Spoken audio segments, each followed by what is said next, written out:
Bismillahirrahmanirrahim. Assalamualaikum warahmatullahi wabarakatuh.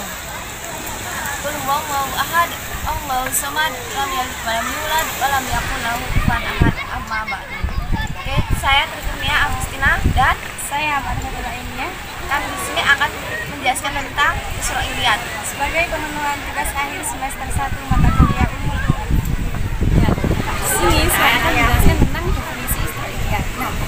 Israiliyat menurut bahasa itu kalau dalam bahasa Ibrani berasal dari kata Isra dan juga Iliyat. Isra itu yang berbulan, Iliyat itu berarti Tuhan. Artinya dalam bahasa Ibrani sendiri Israiliyat itu memiliki arti hamba Tuhan atau yang biasa disebut dengan Abdullah dalam bahasa Arab. Dalam Israiliyat adalah kalau sudah menurut istilah Israiliyat itu adalah kisah-kisah yang berasal dari kaum Yahudi yang dibawa masuk ke Islam. Apa sebab Israiliyat ini? Israiliyat itu disebabkan karena dulu banyaknya para umat Islam yang ingin mencari informasi lebih dalam tentang nabi-nabi terdahulu, karena Al-Quran dan juga hadis Nabi itu tidak menjelaskan secara spesifik atau secara rinci tentang kisah-kisah umat itu. Maka dari itu umat Islam terdahulu itu menanyakan kepada orang-orang Yahudi yang telah masuk Islam maupun non masuk Islam, karena cerita Nabi maupun umat-umat terdahulu itu lengkap dalam kitab Taurat dan juga Zabur. Menurut para ulama sekarang Israiliyat itu bukan cuma diartikan sebagai kisah-kisah yang berasal dari umat Yahudi, tapi juga diartikan sebagai kisah-kisah yang datang dari umat Nasrani. Terdapat perbedaan antara Bani Israel dan juga Yahudi. Sering dianggap bahwa umat Yahudi itu pasti Bani Israel dan Bani Israel itu pasti umat Yahudi. Padahal sebenarnya Bani Israel itu menyangkut suatu bangsa. Jadi kayak suatu keturunan gitu.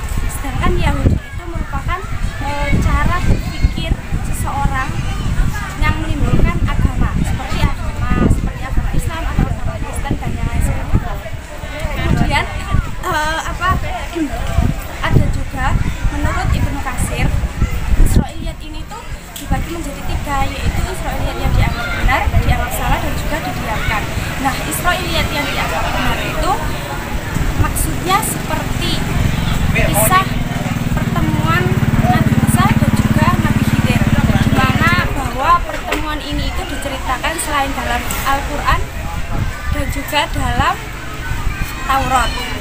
Kemudian yang kedua itu adalah Israiliyat yang dianggap salah, yaitu di mana kisah-kisah Israiliyat ini itu dilarang untuk dipercaya, karena kisah-kisah Israiliyat ini itu hanya yang bertentangan dengan isi Al-Quran, seperti tentang perzinahan Nabi Lut dan juga anaknya. Kemudian yang ketiga yaitu kisah Israiliyat yang didiamkan. Didiamkan ini maksudnya para ulama itu tidak melarang kita dan tidak membolehkan kita untuk mempercayai kisah tersebut, seperti warna usia anjingnya Ashabul Kahfi yang menunggu mereka di depan gua.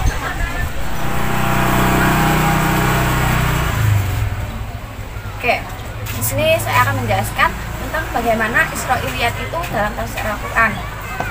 Jauh sebelum Islam datang, bangsa Yahudi itu dikenal sebagai bangsa yang memiliki peradaban yang tinggi, karena bangsa Yahudi itu telah memiliki keilmuan dalam bidang keagamaan dari kitab-kitab leluhurnya yang dahulu seperti Taurat dan Injil. Akan tetapi pada tahun 70 Masehi mereka mengalami penindasan. Oleh karena itu banyak beberapa di antara mereka yang berbondong-bondong pergi ke Jazirah Arab. Pada saat itu diperkirakan terjadi perkembangan Israiliyat secara besar-besaran karena terjadi alkulturasi budaya antara bahasa Yahudi dan bahasa Arab. Terus pada zaman Rasulullah itu Israiliyat itu tidak berkembang secara pesat karena semua persoalan yang ada di Al-Quran yang dijelaskan secara global itu langsung ditanyakan kepada Rasulullah sebagai sumber pertama untuk menerangkan Al-Quran. Akan tapi pada masa itu Rasulullah itu tidak melarang sahabatnya untuk menerima informasi dari orang Yahudi tadi. Terus sepeninggal Rasulullah tidak ada seorang sahabat pun yang berhak untuk menafsirkan Al-Quran. Oleh karena itu para sahabat itu melakukan ijtihad secara ketat untuk menanyakan kepada kaum Yahudi tadi, karena ada kesamaan penjelasan yang di dalam Al-Quran yang dijelaskan di kitab mereka, akan tapi dalam Al-Quran itu penjelasannya itu secara global atau mujmal kayak gitu. Terus perkembangan Israiliyat secara besar-besaran itu terjadi pada masa sahabat, akan tapi pada masa sahabat itu terjadi penyeleksian secara ketat untuk masuknya Israiliyat. Jadi antara Israiliyat dan batil dan hak itu berbeda, tidak ada campuran. Nah, pada masa tabi'in ini banyak bersumber dari Ibnu Wahab al-Munafi, seorang filsuf pada zaman itu. Nah, lambat laun dari zaman tabi'in ini tidak ada penyeleksian masuknya Israiliyat itu secara ketat. Makanya Israiliyat itu masuk dalam penafsiran Al-Quran. Nah, apabila tidak ada penyeleksian tadi antara Israiliyat yang batil dan yang dohir tadi, ada pencampuran. Nah, untuk menyelesaikan masalah itu, para tabi'in membuat musnad untuk menyelesaikan masalah itu. Saya akan melanjutkan tentang pembahasan klasifikasi Israiliyat.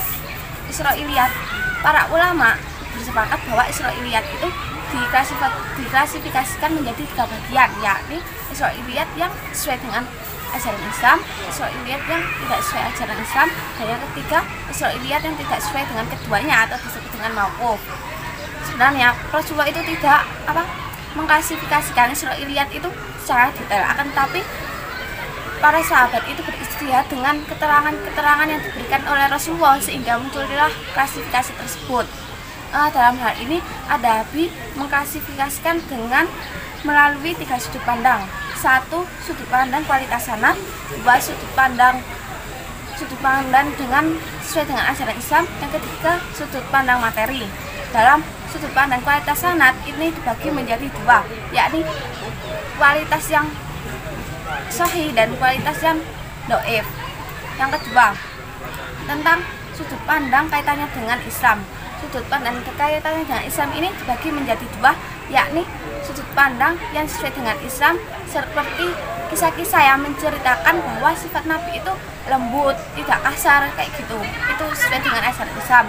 Yang kedua, sudut pandang yang tidak sesuai dengan ajaran Islam, seperti bahwa kisah-kisah Nabi Musa bertengkar dengan Nabi Adam. Itu kan berarti menggambarkan bahwa sifat Nabi itu kan keras, berarti itu tidak sesuai dengan Islam. Yang ketiga, sudut pandang materi.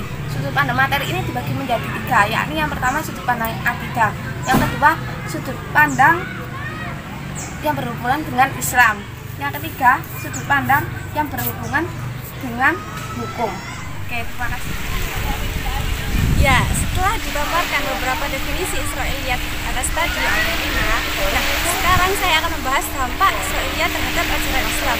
Nah, menurut Muhammad Ad-Dahabi, jika Israiliyat masuk dalam hazard tafsir Islam, maka akan menimbulkan beberapa dampak negatif. Di antaranya yaitu Israiliyat dapat merusak akidah kaum muslim. Karena dalam Israiliyat itu kebanyakan ceritanya itu berisi tentang pencitraan dan perwujudan Allah sebagai makhluk. Selain itu juga Israiliyat juga mengandung berbagai unsur cerita yang dimana di dalamnya itu terdapat kejelekan para nabi dan juga kemungkarannya, seperti tadi contohnya Nabi Lut dan juga anaknya. Padahal jika dalam Islam sendiri nggak mungkin kan kalau misalkan nabi itu berbuat maksiat, ya mungkin pernah berbuat dosa, mungkin dosa kecil, tapi nggak mungkin kalau misalkan nabi bisa sampai berbuat dosa besar seperti zina apalagi. Terus kemudian yang kedua, Israiliyat itu dapat merusak citra agama Islam karena mengandung gambaran seolah-olah Islam itu agama yang penuh khurafat. Kayak misalkan itu tadi ya, Israiliyat itu kan dari umat-umat Yahudi terdahulu. Nah, kalau misalkan kita sebagai umat yang hidup di zaman sekarang masih percaya, nah itu pasti bakalan dianggap sebagai tahayul, bid'ah dan juga khurafat. Karena menurut pemikiran umat Islam modern sekarang itu nggak mungkin kalau misalnya Nabi kayak gitu. Nah, terus yang terakhir itu ada Israiliyat itu dapat merusak kepercayaan umat Islam terhadap para ulama salaf. Nah, karena mereka itu karena keingintahuan mereka tentang para nabi dan juga umat terdahulu, maka dari itu mereka itu lebih memilih untuk meminta cerita kepada umat-umat Yahudi yang ahli kitab daripada ke ulama salaf. Ya, mungkin itu saja penjelasan dari kami. Kurang lebihnya mohon maaf dan terima kasih. Bunga Mawar, Bunga Melati. Kalau ada kesalahan jangan dimasukkan hati. Nun wal qalami wa ma yasturun. Wassalamualaikum warahmatullahi wabarakatuh. Dadah. I live inside my own world of make-believe. Kids screaming in the cradles, profanities.